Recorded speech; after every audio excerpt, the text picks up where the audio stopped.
wabarakatuh. Kami dari kelompok 4 akan mempresentasikan hasil diskusi kami. Tugas luas kewirausahaan membuat makalah suatu perusahaan yang kita bentuk, yaitu clothing brand YPO. Di bab 1 ada eksekutif sumari, data perusahaan, nama perusahaan clothing brand YPO, bidang usaha thrifting pakaian, berdiri pada November 2022. Produk yang kami jual kurang lebih kaos, topi, dan sepatu. Biodata pemilik, Salsa Gila sebagai pemilik perusahaan, Maria sebagai manajemen perusahaan, saya sendiri Agnewan Fajar sebagai digital marketing, dan Akli sebagai kepala pemasaran.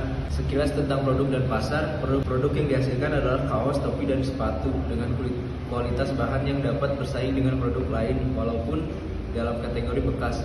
Sehingga segmentasi psikologis produk kami adalah remaja hingga dewasa yang memiliki gaya berpakaian fashionable dan berani mencoba hal baru. Perencanaan pemasaran dapat dimulai melalui sosial media dan marketplace seperti Instagram, WhatsApp, TikTok Shop, dan Shopee.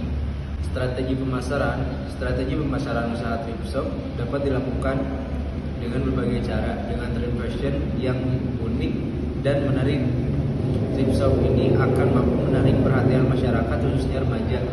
Strategi untuk pemasaran dengan cara menyebarkan iklan di media sosial, mengadakan giveaway, dan memberikan diskon.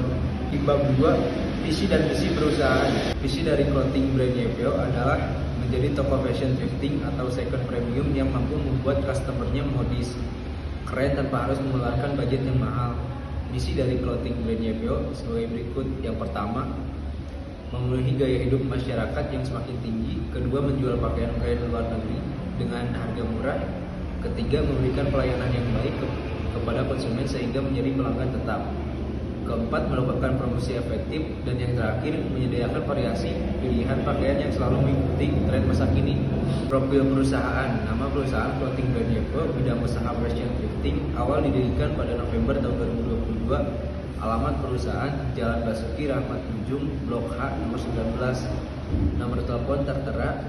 Pasar yang dituju remaja sampai dewasa. Email tertera, dan media sosial. Nilai-nilai yang dianut perusahaan. 1. Integritas, berpegang teguh pada nilai-nilai etis dan moral yang tinggi serta menunjukkan sikap jujur. Kedua, profesionalisme, menyelesaikan tugas-tugas dengan tingkat kompetensi dan konsisten. Ketiga, inovasi, menciptakan dan mengembangkan ide baru untuk meningkatkan kualitas produk. Dan yang terakhir, kolaborasi, bekerja sama dengan rekan kerja dan klien untuk mencapai tujuan bersama. Nilai-nilai yang dianut perusahaan. 1. Integritas, berpegang teguh pada nilai-nilai etis dan moral yang tinggi serta menunjukkan sikap jujur. 2. Profesionalisme, menyelesaikan tugas-tugas dengan tingkat kompetensi dan konsisten. 3. Inovasi, menciptakan dan mengembangkan ide baru untuk meningkatkan kualitas produk. 4. Kolaborasi, bekerja sama dengan rekan kerja dan klien untuk mencapai tujuan bersama. Keunikan dan keunggulan kompetitif. Hal yang menjadikan perusahaan unik dengan memiliki kualitas produk bagus, model baju trendy, dan harga murah. Keunggulan kompetitif sebagai berikut. 1. Menjadi perusahaan yang menghasilkan produk dan menawarkan dengan biaya yang lebih rendah dari pesaing. 2. Menawarkan model dan desain yang terkini dan unik. 3. Menyediakan layanan pelanggan yang cepat, responsif, dan ramah. 4. Memberikan pengiriman yang cepat dan tepat waktu. Profil bisnis dan industri. Bisnis pakaian brand kini makin dilirik oleh banyak pelaku usaha karena bisnis mode ini sepertinya pilihan yang cukup menjanjikan. Untuk pemasaran produknya tidak hanya di toko saja, tetapi menggunakan perkembangan teknologi dengan media sosial. Keberhasilan dalam bisnis industri fashion dapat dilihat dari berbagai faktor. Faktor pertama, kualitas dan keunikan produk sehingga konsumen puas dengan yang telah mereka beli. Faktor kedua, promosi, terutama promosi melalui sosial media agar terjangkaunya konsumen lebih luas. Faktor ketiga, pelayanan yang diberikan sehingga konsumen dapat merasa nyaman saat melakukan pembelian barang. Tujuan perusahaan. Sasaran ini ditujukan kepada remaja hingga dewasa. khususnya remaja yang memiliki minat terhadap gaya berpakaian dan sedang mencari produk brand dan berkualitas bagus. Tujuannya untuk mendapatkan keuntungan dengan menjaga kualitas produk, mengembangkan sistem pemasaran untuk meningkatkan penjualan produk, dan meningkatkan kepuasan pelanggan dengan memberikan pelayanan yang cepat. Strategi bisnis. Citra yang diinginkan dalam pasar adalah menjadi perusahaan terpercaya dan profesional, serta posisi perusahaan pakaian memiliki kualitas bagus dengan harga terjangkau dan berfokus pada kepuasan dan pelanggan untuk meningkatkan reputasi perusahaan. Analisis SWOT. Satu kekuatan, produk barang yang berasal dari luar maupun dalam negeri, dan harga produk barang terjangkau. Kualitas produk tergolong bagus. Dua kelemahan, minus kualitas saat penerimaan barang dari produsen pusat, keterlambatannya tanggapan keluhan dari konsumen karena terbatasnya waktu, dan minimnya para pekerja. Tiga peluang, bergejolaknya tren fashion di masa sekarang, dan mudah mencari peminat ketika terdapat barang atau produk yang bagus atau branded.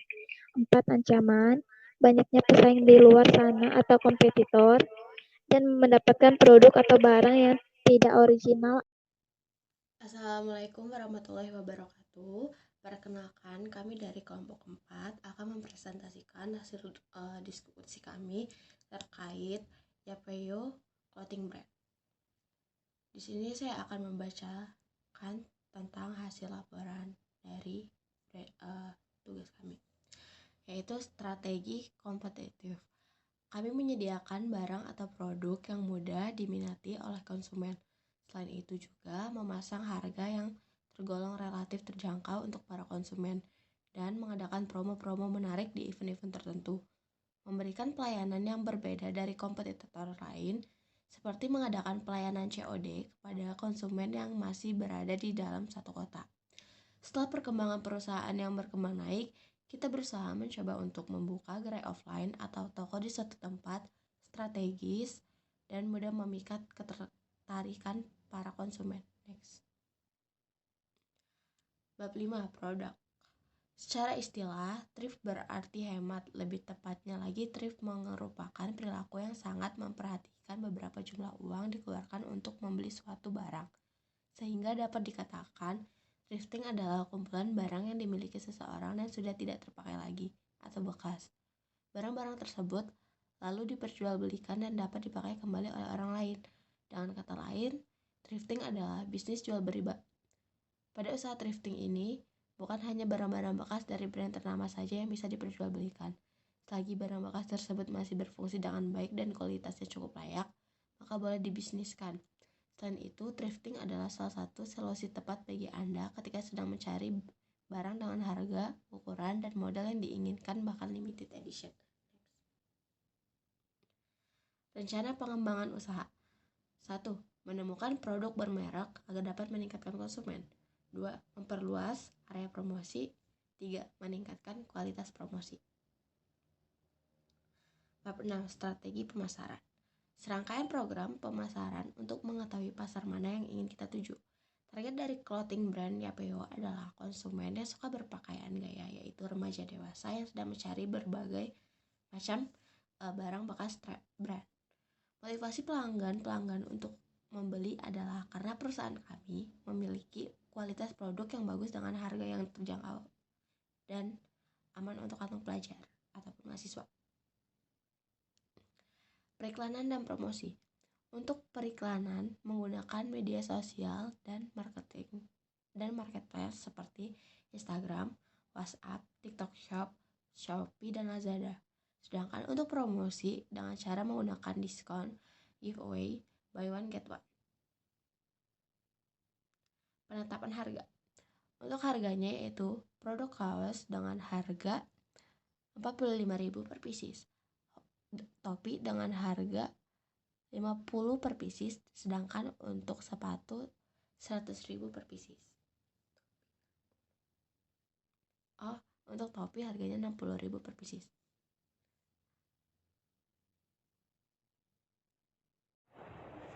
Assalamualaikum warahmatullahi wabarakatuh. Saya Akli Yusuf Mubarok mau menjelaskan tentang strategi distribusi ya. Ada dua contoh strategi distribusi, yaitu distribusi langsung dan tidak langsung. Yang langsung itu kita langsung menyalurkan langsung ke konsumen, ataupun si konsumen bisa datang langsung ke official store kita. Lalu ada distribusi tidak langsung, yaitu kita menyalurkan melalui e-commerce atau marketplace yang ada di media sosial ya. Seperti contohnya di Shopee, Tokped atau TikTok Shop ya. Selanjutnya ada analisis pesaing.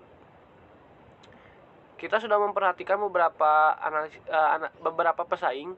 Contohnya ada Rebel, thrift shop yang menjual barang dengan merek hype di kalangan anak muda dengan memiliki pasar yang sama. Rebel menjual dengan range harga 50.000 sampai 250.000. Lalu ada Second X Sandang, ini sudah lumayan terkenal ya. Menjual barang dengan merek hype dengan range harganya dari 150 sampai 700.000. Ini ada uraian tim manajemen. Saya pemiliknya oleh Salsa, manajemen perusahaannya Maria, digital marketingnya Agniawan, dan saya sebagai kepala pemasaran. Lalu rencana operasinya kita termasuk kategori kepemilikan bisnis firma. Jadi tiap-tiap perseroan yang didirikan untuk menjalankan suatu perusahaan di bawah satu nama bersama, di mana masing-masing anggota bertanggung jawab seluruhnya. Semua kesepakatan telah disetujui oleh bersama bahwa nama perusahaan kita itu adalah brand YPO, yaitu perusahaan yang menjual barang second di bidang fashion atau bisa dibilang second thrift yang diminati oleh para kaum remaja maupun dewasa. Lalu ini ada modalnya ya. Kita punya 30 kaos dengan harga belinya 30.000 satunya ya. Jadi totalnya 900.000. Lalu topi ada 20 topi. Harga satuannya 50.000. Jadi kita keluarin modal 1 juta, dan sepatu ada 20 piece ya. Harga satuannya 80.000. Jadi total yang kita keluarkan 1.600.000. Lalu ini harga jualnya kita di kaos 45.000, topi 60.000, dan sepatu di 100.000. Analisa titik impas, cara kita tahu untuk volume penjualan minimum supaya tidak mengalami rugi atau pengeluaran yang sia-sia. Kita cari tahu dulu tren pasar yang kadang naik dan kadang juga turun. Karena banyaknya pesaing yang kurang lebih sama dengan perusahaan kita lebih baik mencari tahu tren pasar yang sedang berlangsung. Jadi sekian, terima kasih. Itu presentasi dari saya ya. Mohon maaf bila ada kata-kata yang kurang berkenan. Assalamualaikum warahmatullahi wabarakatuh.